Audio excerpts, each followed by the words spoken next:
गफ्फर सैयद एक तरफ जहां राष्ट्रवादी कांग्रेस पार्टी के उपाध्यक्ष है, वहीं दूसरी तरफ वे अपनी संस्था आई लव माई इंडिया के माध्यम से कई सालों से समाज सेवा में जुटे हैं और यही खासियत उन्हें देश का सच्चा नागरिक होने का प्रमाण देती है।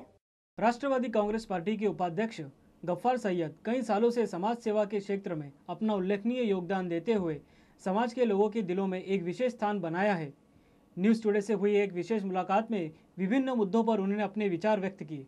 गफ्फार सैयद साहब का मानना है कि भारत देश एक विशाल राष्ट्र है जहां पर विभिन्न धर्म और जातियों के लोग रहते हैं, पर भारत देश की अगर सबसे अच्छी कोई बात है तो वह ये कि सभी धर्म के लोग हर त्यौहार को एक साथ मिलकर मनाते हैं और आपसी भाईचारा और प्रेम फैलाते हैं। हिंदू मुस्लिम की एकता की मिसाल देते हुए उनका कहना है कि रमज़ान में जहां राम आते हैं तो दिवाली में अली आते हैं। ऐसे देखा जाए तो इंग्लिश के अंदर जो देखा जाए तो रमज़ान लिखने में राम का नाम आता है, रमज़ान RAM, तो पहला राम आया, फिर रमज़ान आया यानी जान आए, तो राम जान कहा जाए या रमज़ान कहा जाए। तो हिंदू मुस्लिम की अगर एकता की अगर कोई बात देखे तो हमारे माहौल में हम जहाँ बड़े हुए हैं वहाँ दिवाली का भी त्यौहार मनाया जाता है। कुछ दिनों के बाद दिवाली आएंगी, तो दिवाली के भी अक्षर अगर आप बहुत गौर से देखें तो दिवाली के अक्षर में लास्ट अक्षर जो आता है ALI, अली, अली यानी मुस्लिम नाम आता है। तो अगर दिवाली में अली यानी एक मुस्लिम का नाम आ सकता है तो रमज़ान में राम आ सकता है, रमज़ान यानी राम अली। तो अगर रमज़ान के अंदर राम आता है तो दिवाली में अली क्यों न हिंदू के घर जाए, अली है उसके घर भी अली है तो हमारे घर राम है। सैयद साहब वैसे तो पारिवारिक अलगाव को गलत नहीं मानते, पर सैयद साहब का परिवार एक संयुक्त परिवार है जो कि आज के दौर में हम सबके लिए एक मिसाल है और प्रेरणा का स्रोत है। अलग रहना कोई बुरी बात नहीं है, आज इंसान मजबूरी से अलग रहता है। 10 बाय 10 के कमरे में 5 आदमी का गुजारा करना आज के हिसाब से बड़ा मुश्किल होता है, और उसके अंदर अगर कोई कमाने वाला है और अपना सेपरेट घर लेता है तो कोई बुरी बात नहीं है। लेकिन जब वो अलग होता है तो उससे पता चलता है कि वो अलग रहने वाले को क्या फील होता है। अगर हम साथ रहते हैं तो हमें आज तक अलग का महसूस ही नहीं हुआ कि अलग क्या चीज़ होती है, अलग कैसे लोग रहते हैं। हम में से कोई आज तक अलग नहीं हुआ है। हम 53 आदमी हैं, मेरी माँ 109 साल की है। हम 5 भाई थे, एक भाई हमसे अलग हो गया था, 4 भाई अभी साथ में रहते हैं। चारों का परिवार मिला के 53 हम लोग मौजूद हैं यहाँ, एक साथ रहते हैं। ईद, बकरी ईद, रमज़ान ईद सब साथ मिला के कोई हमें महसूस नहीं होता है कि कोई तकलीफ़ नहीं होती है। और बर्तन तो होते कहीं भी तो खड़खड़ाहट तो आवाज़ ज़रूर करते हैं, लेकिन अगर बर्तन को ढंग से अगर संवारा जाए तो उसकी खूबसूरती देखने जैसी होती है। और जहाँ ज़्यादा बर्तन होते हैं तो वहाँ उसकी कैपेसिटी भी बड़ी होती है ना। सैयद साहब खुद न सिर्फ गणेश उत्सव पूरे उत्साह के साथ मनाते हैं, बल्कि इस अवसर पर अपनी संस्था आई लव माई इंडिया की तरफ से विभिन्न कार्यक्रम का आयोजन करते हैं, जिसमें विशेष तौर पर गरीब बच्चों के लिए भी कार्यक्रम आयोजित किए जाते हैं।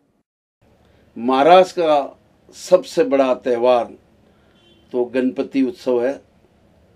गली गली, मोहल्ले मोहल्ले, गांव गांव, शहर शहर एक इतना अच्छा पवित्र माहौल पैदा होता है। शाम के टाइम आरती होती है, कोई 1.5 दिन के लिए, कोई 3 दिन के लिए, कोई 5 दिन के लिए, कोई 7 दिन के लिए, और सार्वजनिक 11 दिन के लिए गणपति लाते हैं।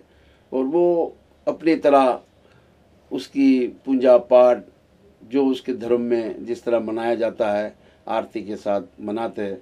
तो बड़ा अच्छा माहौल होता है कि एक धर्म का भावना पैदा होना, एक दूसरे को जोड़ने की भावना पैदा होना। और गणपति लाने का मकसद भी ये होता है कि किसी भी अच्छी चीज़ की शुरुआत करनी हो तो हमारे हिंदू भाई बोलते हैं श्री गणेश करो। श्री गणेश यानी शुरुआत करो। राजनीति पर तीखे प्रहार करते हुए उन्होंने राजनीति को धर्म के साथ जोड़े जाने का विरोध जताया और गांधी के विचारों को राजनीति में शामिल करने पर जोर दिया। देखिए, राजनीति एक मौसम की तरह होता है।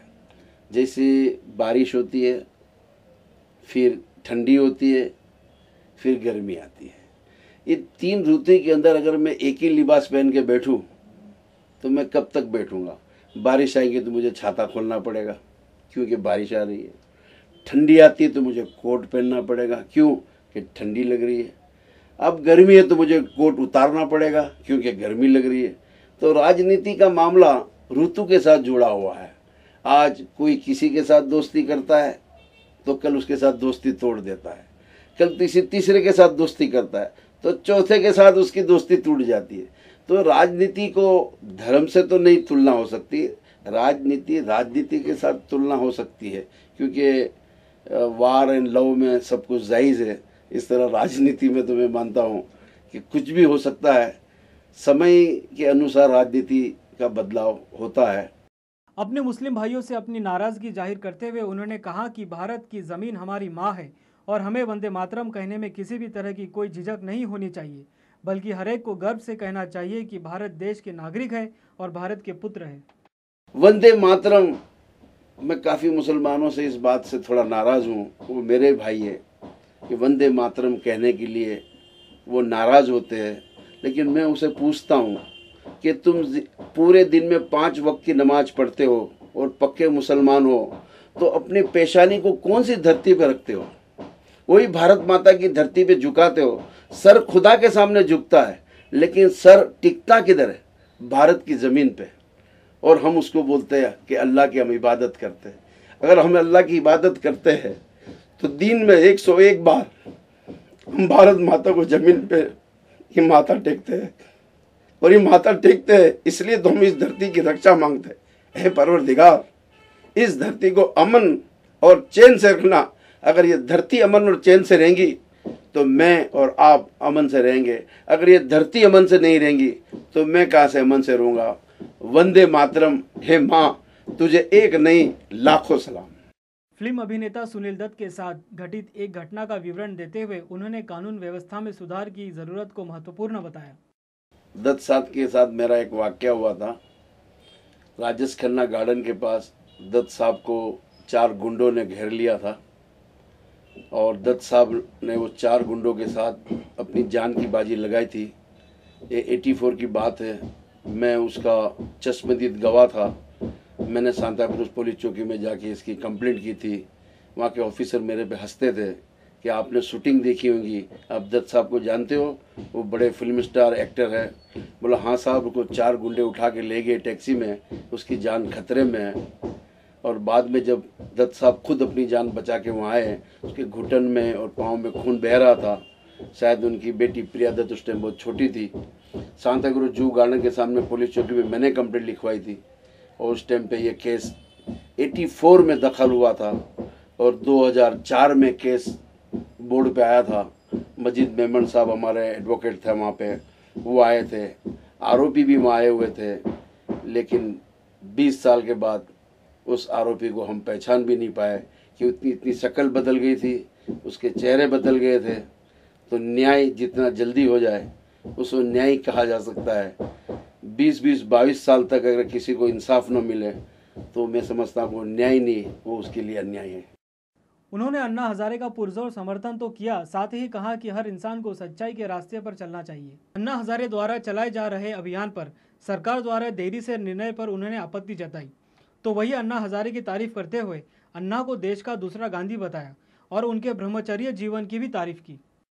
मैं ये चाहता हूँ कि हिंदुस्तान के अंदर जिस तरह अन्ना हजारे ने श्री गणेश किया है, मैं भारत के सारे वासियों को कहूँगा कि ऐसा ही भ्रष्टाचार का श्री गणेश भारत देश में हो और ऐसा श्री गणेश हो कि कोई न किसी को रिश्वत दे न कोई रिश्वत ले।